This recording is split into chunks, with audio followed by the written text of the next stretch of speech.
ഫീൽഡിൽ സർവൈവ് ചെയ്യണമെങ്കിൽ maximum dangerous ആവണമെന്ന് നിർബന്ധമുള്ള മറ്റൊരു സ്പോർട്സ് ഉണ്ടെന്ന് എനിക്ക് തോന്നുന്നില്ല. റേസിംഗ് ഇല്ലാത്ത സമയത്ത് വെറുതെ ചെയ്ത കുറച്ച് ട്രിക്കുകൾ അതുവഴി പോയ 2 ഫിലിം മേക്കേഴ്സ് ഷൂട്ട് ചെയ്തു.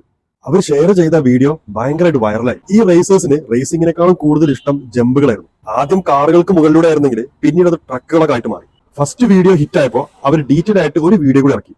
അതാണെങ്കിൽ ലോകം മൊത്തം സംസാര വിഷയമായിട്ട് മാറി. ഇതോടെ ഫ്രീ സ്റ്റൈൽ മോട്ടോക്രോസ് സർക്കസുകളിലൊക്കെ മെയിൻ ഐറ്റം ആയിട്ട് മാറിക്കൊണ്ടിരിക്കും. കാരണം ഇത് എൻജോയ് ചെയ്യാൻ റേസിംഗിന്റെ ABCD പോലും അറിയണ്ട, പ്യുവർലി എന്റർടൈൻമെന്റ് മാത്രം. ഇതിന് ഓഡിയൻസ് ഇങ്ങനെ കൂടി വന്നപ്പോൾ റേസേഴ്സ് തമ്മിൽ തന്നെ മനസ്സിലായി പുതിയ ട്രിക്കുകൾ കണ്ടെത്താനായിട്ട്. നിനക്ക് ഇങ്ങനെ ചെയ്യാൻ പറ്റുമോ, നിനക്ക് അങ്ങനെ ജമ്പ് ചെയ്യാൻ പറ്റുമോ എന്നൊക്കെ പറഞ്ഞ് അവർ പരസ്പരം ചാലഞ്ച് ചെയ്യാൻ തുടങ്ങി. സ്ട്രൈറ്റ് ജമ്പുകൾ മാത്രം നടത്തിക്കൊണ്ടിരുന്ന സമയത്ത് ആരോ ഒരാൾ ബാക്ക് ഫ്ലിപ്പ് ചെയ്യാൻ പറ്റുമെന്ന്. അങ്ങനെ വർഷം 2000-ലാണ് കാരി ഹാർട്ട് ആദ്യമായിട്ട് ബാക്ക് ഫ്ലിപ്പ് ഒന്ന് ട്രൈ ചെയ്ത് നോക്കുന്നത്. പക്ഷെ അത് ഫ്ലിപ്പായില്ല, ആൾ ക്രാഷ് ആയി.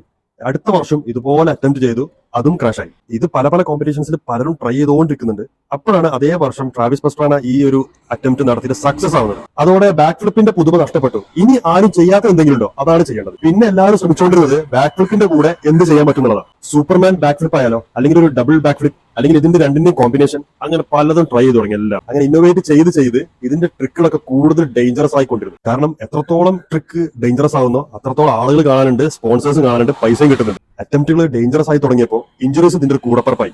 ഇഞ്ചുറീസ് കാരണം നല്ല റേസേഴ്സും സ്റ്റണ്ടേഴ്സൊന്നും ഈ ഇവന്റുകളിൽ നിന്നും കാണാതായി തുടങ്ങി.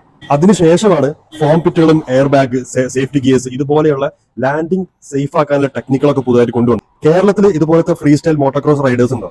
ഉണ്ടാവാതിരിക്കില്ല. ഉണ്ടെങ്കിൽ ഒന്ന് കമന്റിൽ മെൻഷൻ ചെയ്യും. ഇതുപോലത്തെ ഇൻട്രസ്റ്റിംഗ് സ്പോർട്സ് സ്റ്റോറീസ് ആൻഡ് ഹിസ്റ്ററീസിന് വേണ്ടിയിട്ട് ഫോളോ ചെയ്യും.